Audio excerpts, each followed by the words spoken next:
Okay, question. Where the hell is...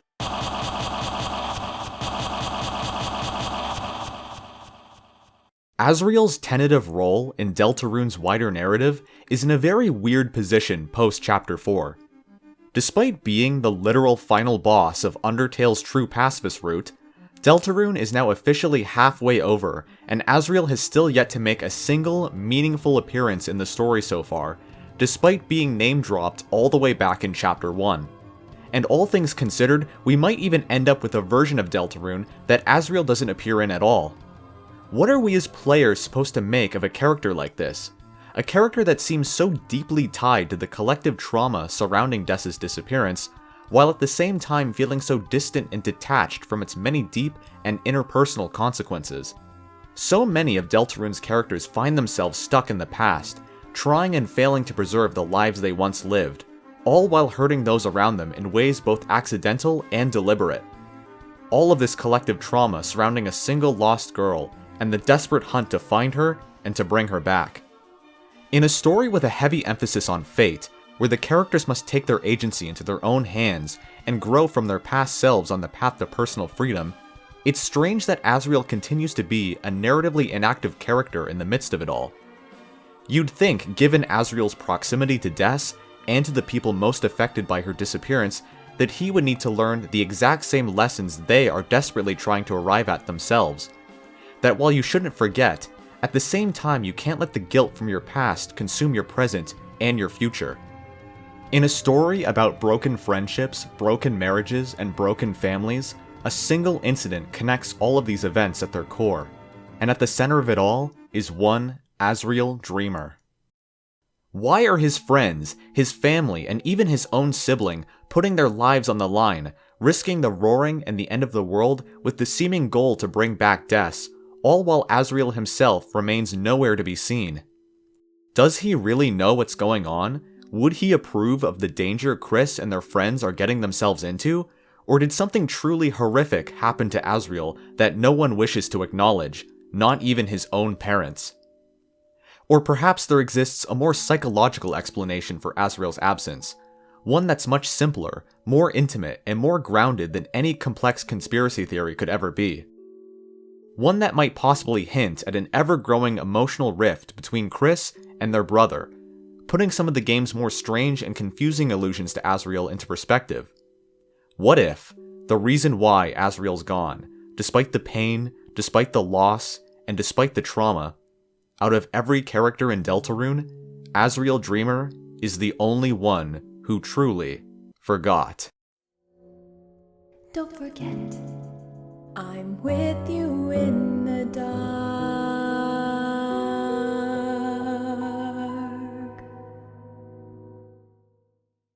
After the success of my last video, all about the narrative and thematic potentials of Death Knight, in this video, I'd like to take a similarly close look at the other half of everyone's favorite hyperdeath power couple, Asriel. In all seriousness though, I've always found it interesting that in a lot of ways, Des, a character with such a complex mystery surrounding her, seems to be a more active, consequential, and known presence in the world of Deltarune when compared to Asriel. And I've always wondered why Toby Fox & Co. decided to present Asriel and his tentative role in the story in the way that they have.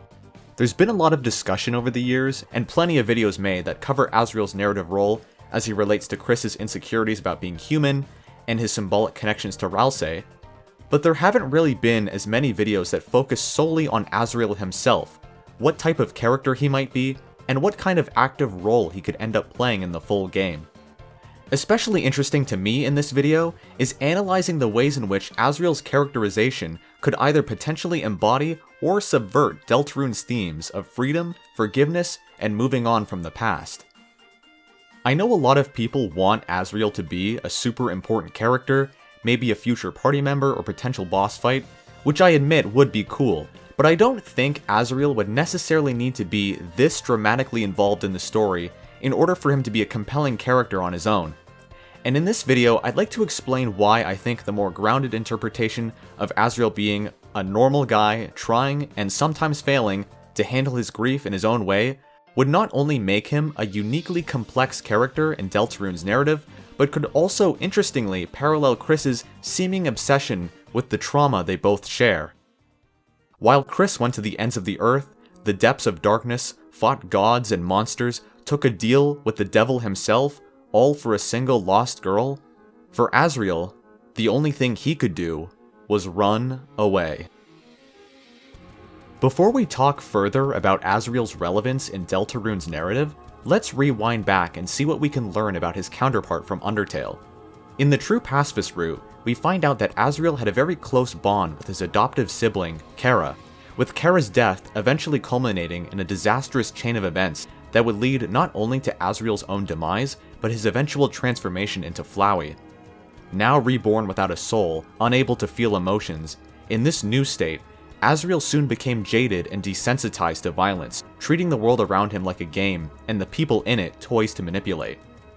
During his boss fight, Asriel reveals himself to be motivated primarily by a sense of profound grief. The grief of losing his best friend, his parents, and the happy life he once lived. Now only cursed to be an emotionless shell of his former self, and in his final battle, he becomes utterly attached to and obsessed with Frisk, who he believes to be Kara. So much so that he plans to reset the timeline over and over again, forcing Frisk to fight him forever, and ensuring that he'll never need to be alone ever again. But Asriel's perfect world comes at a cost, subjecting everyone else in the underground to the same painful and repeating loop he found himself occupying as Flowey, never given the chance to be free, to make their own futures, and to write their own destinies. And it's within this final battle that Asriel's twisted desires are deconstructed for the destructive coping mechanisms they are. It's just better if stuff goes on forever, right? Do you know why I'm doing this? Why I keep fighting to keep you around? I'm doing this because you're special. You're the only one that understands me. You're the only one who's any fun to play with anymore. No, that's not just it. I'm doing this because I care about you. I care about you more than anybody else. I'm not ready for this to end. I'm not ready for you to leave, and I'm not ready to say goodbye to someone like you again.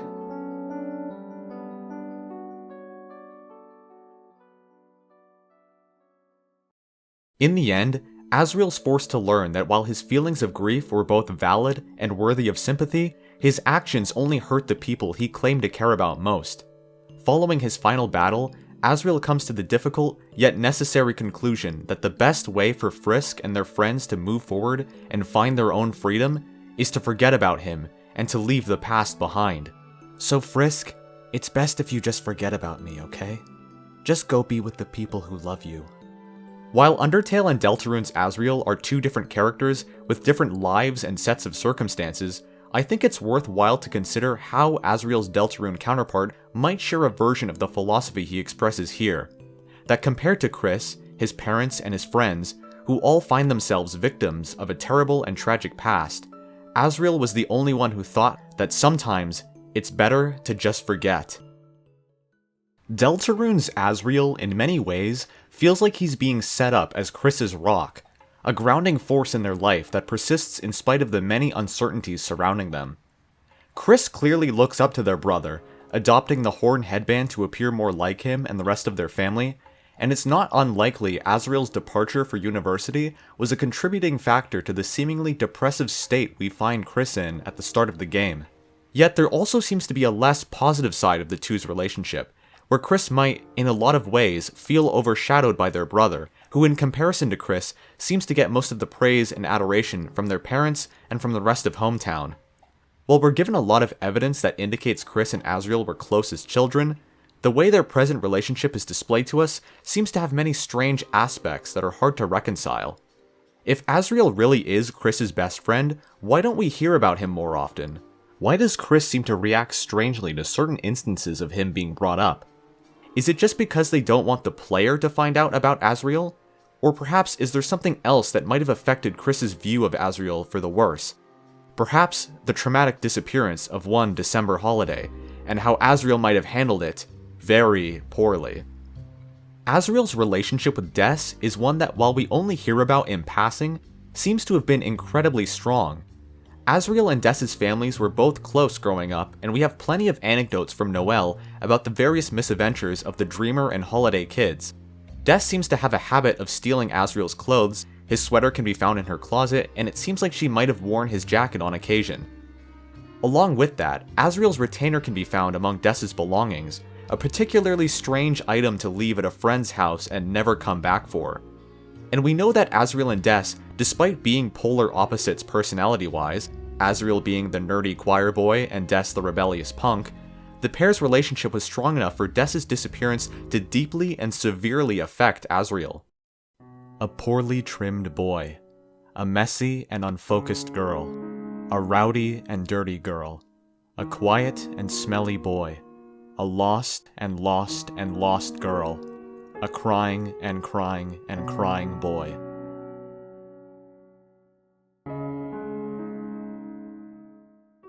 With how hard Chris seems to be working at finding Des and bringing her back, the fact that Asriel's just gone must be making things so much harder for them. But what if, unlike Chris, who seems to have devoted everything to finding Des, even sacrificing their own safety and their own autonomy, Asriel had done just the opposite. Instead of fighting, he ran away, trying desperately to forget what had happened, forget how much Des meant to him. Because in Asriel's mind, he must have thought, at least once, what if she's never coming back? Perhaps going to university and moving on with his life was the distraction Asriel thought he needed, the perfect way to just forget about everything, his trauma and his guilt. And for Chris, seeing their brother run away like this, running away from his sibling, his obligation to find Des, and from the people who needed him the most in such a dark and isolating period of time, it must have really hurt Chris. Asriel was their role model, the kind of monster they wanted to be, and now it's possible that they might not be so sure anymore. Whatever happened to Des, I think Chris knows more than they're letting on. There's a lot of evidence within the game that suggests Chris harbors a sense of guilt in relation to Dess's disappearance, a guilt that's clearly being taken advantage of in some way by the adults in Chris's life, a guilt that splits their allegiance between their newfound friends and the Knight's allies. Given Chris's withdrawal from Noelle, from their family, their lack of friends in school, and their implied history with therapy, something really bad must have happened to Chris and to Des. Something that almost no one seems to know about besides Chris. And now that Chris has made a promise to find her, they feel like they can never go back on searching for Des, no matter how unlikely it is they'll ever find her the way she was before. If Chris really was involved in Dess's disappearance, then it even further complicates their already strained relationship with Asriel. Now suddenly, all of Asriel's pain, the loss of his best friend, the divorce of his parents, and his fleeing from hometown are all directly Chris's fault. And all the while, Asriel continues to treat them as kindly as he can, getting them hot chocolate from the diner, consoling them after the Dreamer's divorce. Meanwhile, Chris is being eaten up inside, knowing that they're the reason why everything is wrong. How could Chris cope with Asriel leaving them all alone, knowing that in their mind, it was all their fault anyway?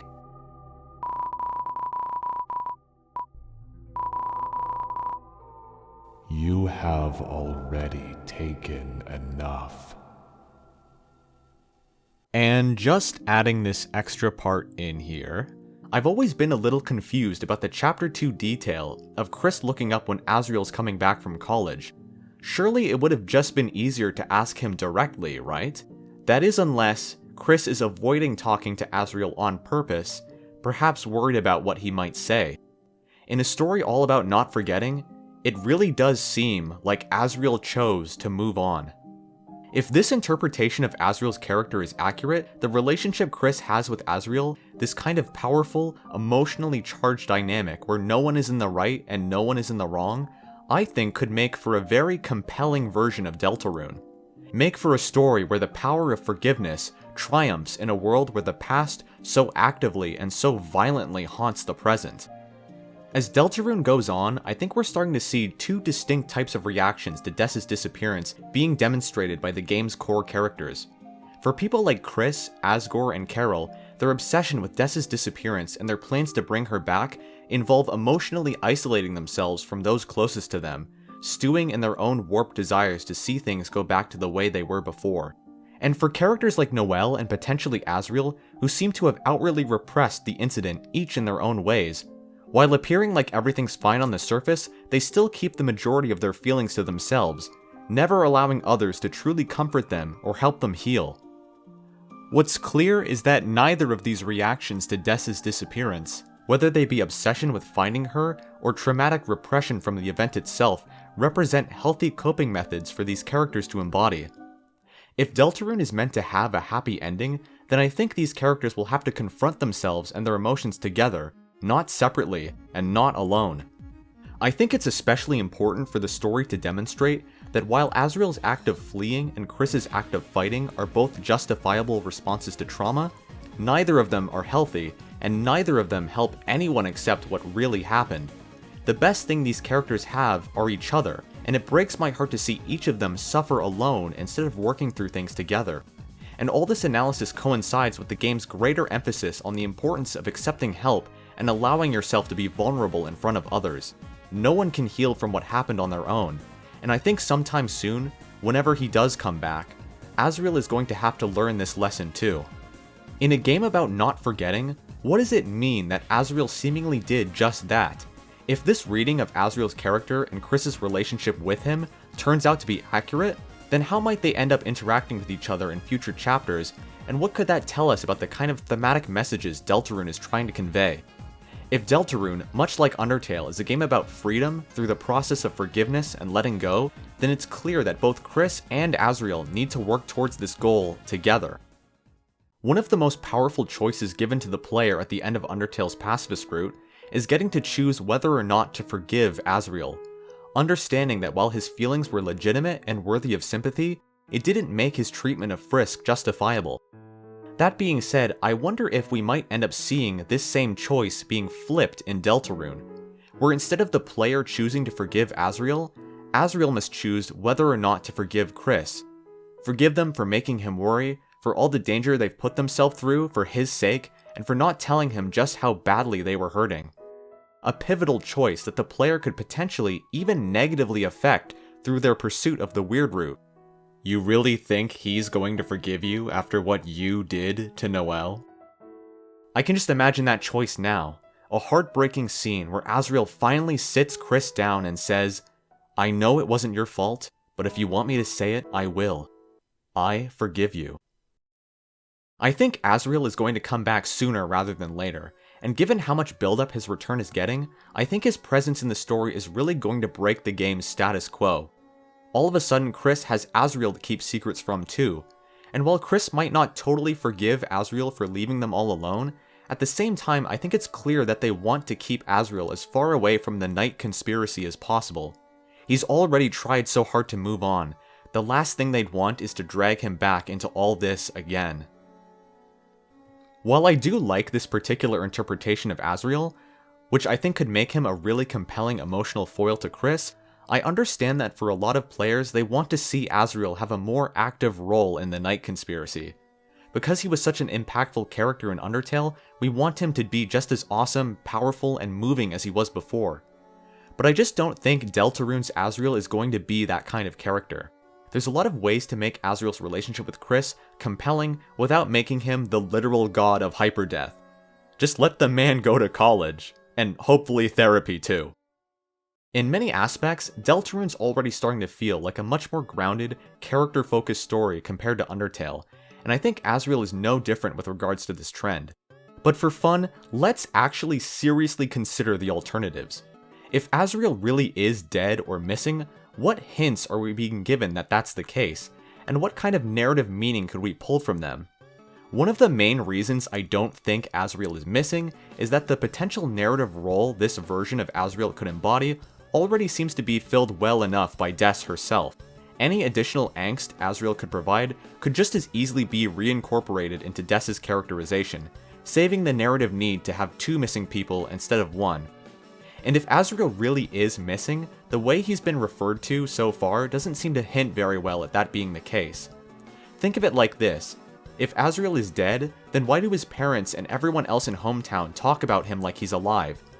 You might say that they're in denial, or with the Dreamer specifically that they're trying to hide the truth from Chris, but if that's the case, they seem to be going about it in a very odd way. Like, if Asriel really is missing and his parents know that he is, why is Toriel fine with Susie borrowing his clothes for church? And why does Asgore have no reaction to this when he sees Susie either? You'd think we would have gotten something similar to the guitar scene if Asgore saw someone he didn't know very well handling his dead son's things. But no, he doesn't even acknowledge Susie at all in this scene, and I probably don't have to mention at this point that no, Asriel did not die and he is not Ralsei. I think it's made very clear that the two's connections are mostly symbolic and not literal. On a somewhat related note, one of the things that's really hard about making Deltarune theories that revolve around Des' disappearance is that despite knowing a lot about the event's major consequences, the timeline in which all of these things happened is still relatively blurry. It seems to go something like this: Des disappears, Asgore gets fired from the police force, Toriel and Asgore get divorced, Asriel leaves for college, the soul shows up in Chris's body, and then the start of Chapter 1. But trying to figure out when these events happened and how much time passed in between them is a lot harder to guess. It could have been a very short amount of time, it could have taken multiple years. We don't really know how long Asriel has been at college either, whether he just got there or he's just about to graduate. All this being said, it's still possible for Asriel's departure to have been a response to Des' disappearance, even if it had happened multiple years after the actual event. Any number of things could have caused Asriel to finally break down and leave. At the end of the day, I really do think that Asriel is just a normal guy dealing with a lot of personal issues, but hopefully ones he can overcome with the help of Chris and their friends. All I want is to see Chris finally open up to Asriel, not just about Des, but about how much they really care about the guy, how much they wish they could be like him.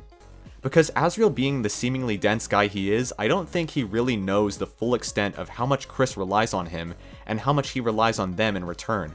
Whatever the circumstances the two find themselves in future chapters, I hope that Asriel's return can act as a positive moment in what is perhaps the most destructive, chaotic, and emotional week of Chris's entire life. Asriel's always been an Undertale character I've appreciated for being such a good thematic cap to that game's events. Undertale was just as much a game about forgiveness than it was about mercy, and it was through this kindness, this mercy, that Asriel was finally given the chance to rest. While Undertale's Asriel was forced to learn the importance of moving on and letting go, for Deltarune's Asriel, he learns that doing so is much easier said than done. And wherever he finds himself now, I hope he comes back the kind and compassionate monster we all know him to be. While no one can choose who they are in this world, they can always choose to forgive. They can always choose to heal. And as for Des, while I'm still not sure we'll ever be able to truly save her, I hope we can at least finally put her mystery to rest, for everyone's sake. While things might not ever be the same as they were before, that doesn't mean they can't change for the better. To wrap up this video, I'd like to say that I hope you enjoyed hearing about my thoughts on Asriel, and I hope that I might have gotten you to think about the guy in a way you might not have considered before. I really do hope Asriel comes back sooner rather than later, because I just really want to see him and Chris get some good, quality time together. And as always, if you've got corrections or extra details you'd like to add to my analysis, then please feel free to do so in the comments. Also, I'm super glad my last Deltarune video got so much positive attention, and I really love being able to add to the ever-growing Deltarune discussion pool in a way people seem to resonate with. I've already started preparing another Deltarune video to follow this one, and while I'm still in the brainstorming stage, I can tell you that it's going to be a comparison between Deltarune and a particular show that I think share a lot of thematic similarities, and that no one else seems to have made a video about yet. So please subscribe to stay tuned for that, and as always, thank you, and don't forget,